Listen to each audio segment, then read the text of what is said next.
Said you let me share with your story in my city. I'm sorry, I'm a realist, it's been way too gritty. Wait, no wonder it's insanity. Man will bring them back for a salary, cause casual issue mad at me.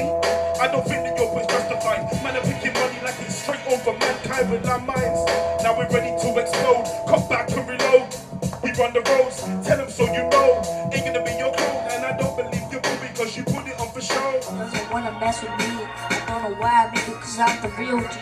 Yeah, I maybe ain't got no beat, but if I step up to you, might feel the heat. You don't know me, but I know you. So if you come to me, I'll slap you 1, 2, 3, 2. Yo. You know the Mandela Centre in Normanton, and Baby J, Ragga T, Frank DePaul, and lots of other guys. Yogi, who is a UK hip hop artist. They used to all come down there when they were all your guys' age. Some of them used to do breakdancing in the back room. There'd always be music playing, and it was just a happening place. Well, Baby J was one of them guys that used to come in there. And Baby J has always been interested in his music. And when he got older, he like quite a few of them, they'd go out and DJ and at like blues dances, local parties, local clubs, you know. But at the time, like, there were young guys, and it was very difficult for them to get places to play, you know.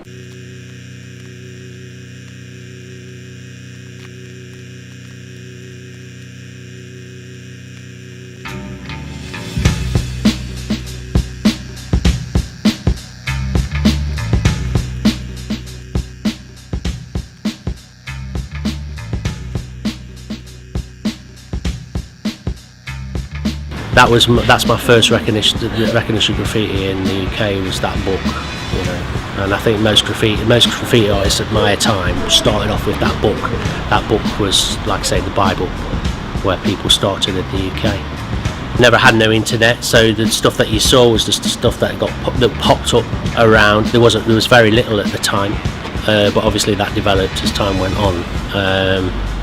And graffiti artists started to create their own way of promoting themselves through graffiti.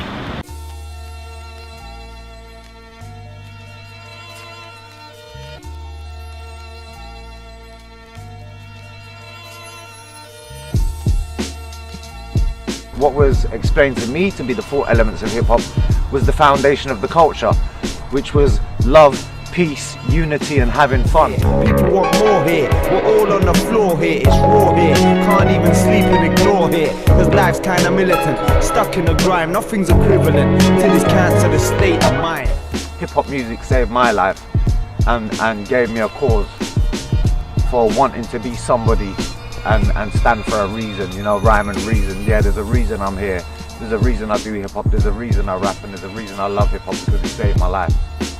Some of the young people that I've worked with, they've come out of the gang life, they've got themselves jobs, they've got themselves a good education, and they've turned their lives around. And I think each one teach one. If you can teach one and they teach one and they teach one, then it's an ever-going ripple of positivity. There's no wait till I blow up.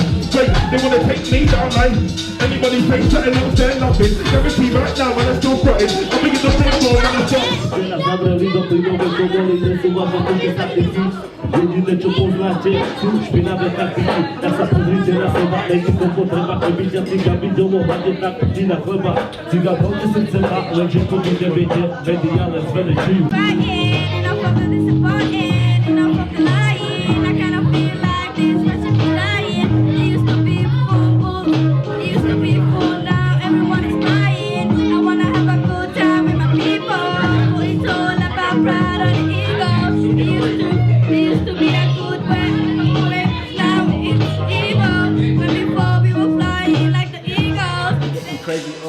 Baby, this is true, I don't care what we go through. I will fight for you till you're gonna be mine. Baby, trust me, we're gonna be fine.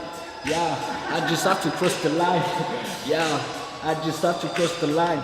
You can be whatever you want to be. You just got to get the idea, believe it, and implement the steps to make sure that you reach the goal. I was coming down with a team of people from London on a minibus. and they don't know what they're in for. I know what they're in for, you know, because I've been down here raving even on a cheesy R&B night. So I know what's popping on Derby. So yeah, but Derby needs to stand up.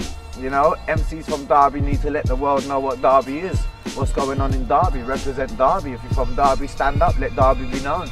There's people who don't know Derby. How are they gonna get to know unless you tell them?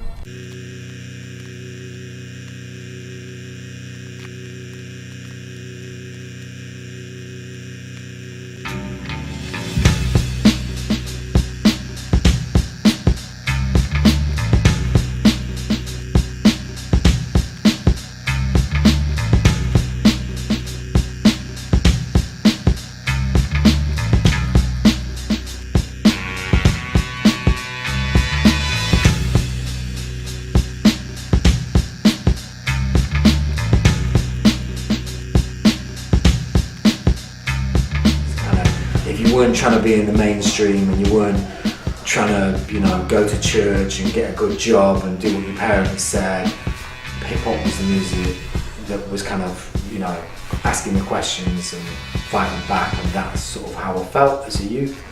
And I think so hip hop, you know, I was attracted to it straight away. The story of hip hop, you know, particularly in relation to technology, has always been one of, you know, these kids taking technology or engineering or however you want to look at it and using it in a way that it was never designed for them to get the results they want to do. So if you look right at the beginning, you know, turntables that weren't belt drive, as in Technics and magnetic things, were never designed for mixing and scratching. They were just more robust turntables for disco nightclubs. And what hip hop DJs is found out that actually you could spin the record back and cue up the break part of a record that was the bit that everyone liked to dance for. So you'd have a piece of music that might be 4 minutes long, but there's one section where it dropped down to the drum break, and that was the bit that everyone would come out and do their dance moves to. So the DJs worked out, Paul Herb and the like, that they could use these new turntables to pull the record back if they had two of the same record, and keep this and play the break, and then rewind this one and play the break, and use these turntables to make that break session go on for much longer, so people will come out and dance for a longer period of time. And then the MC, which stands for Master of Ceremonies, was the person that would just hold the mic at a party and say, come on people, get on the dance floor, in a slightly more interesting way than that. And then that MC started doing little bits of rhymes and talking over this break session that the DJ was making longer. But again, they were using turntables in a way that they weren't designed for.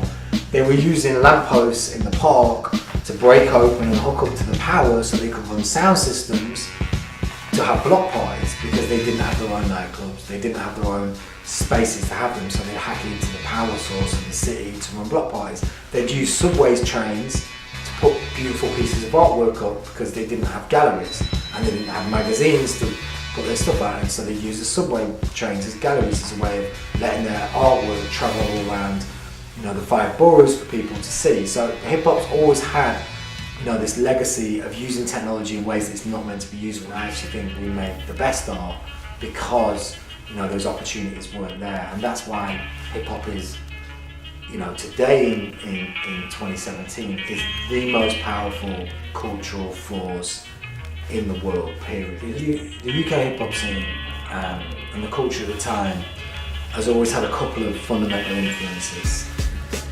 You know, Jazzy B from Soul Soul talks about this really well all the time, but you basically had hip hop culture from America. That's where hip hop was born, East Coast of America, and that was our, you know, all these artists, Eric B and Rakim, Ultramagnetic MCs, you know, Public Enemy, was watching these artists, we were mirroring and mimicking what they were doing, right? But at the same time, you had Jamaican culture.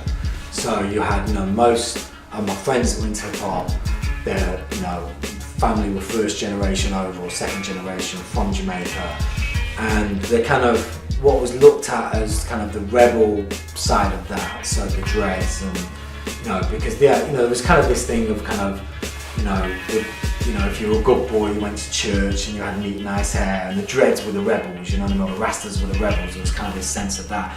But that, you know, the Jamaican culture had its own dress sense, had its own style.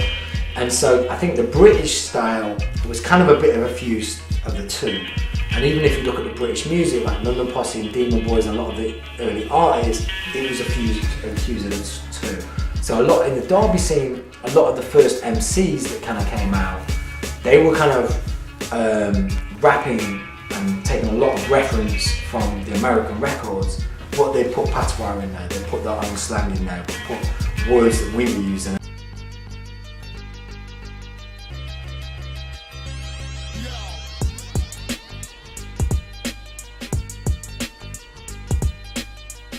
When I arrived in Derby, it was probably around 94, 95, and we took over this building behind us, called it the Gatehouse, and for me it was probably my first touch of Derby and Derby hip-hop culture. Coming from London, I didn't think there was any here, so I kind of took it on a mission to bring it, but it was already here, fortunately. We had met a lot of good people, and that was part of the reason of coming to Derby, to get me away from what was going on in my current situation then. I had the opportunity to come and run a nightclub. I would never have got that in London. And through that I've met loads of good people, and it's kept me on a path where I'm still working around good people. Hip hop and the elements of hip hop, for the youth of today, it's a totally different thing. So don't come from where I come from.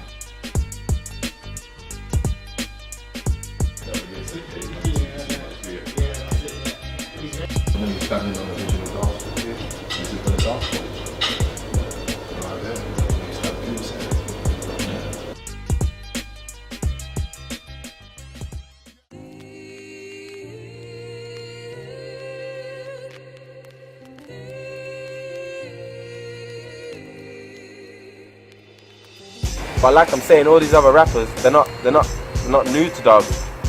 They know it. They know that we got music and they know what we're on. Especially right now, especially like winning the Grime side and stuff like that. Like some people didn't hear of the area, so when you're shouting out the area, it's like, oh, what? Derby? Let me click it. You know, like even in like some of the titles, I used to make sure they put Derby in it so that people think, what? Because it was starting to become a thing of like not being from London became cool and grime. And what's sick right now is most Derby MCs I know have got collabs with people from outside of Derby, like near enough everybody. And if they haven't, they've got links or producers are selling them beats from there, innit? So yeah, man, I think if people start doing that, the city's just gonna expand and expand.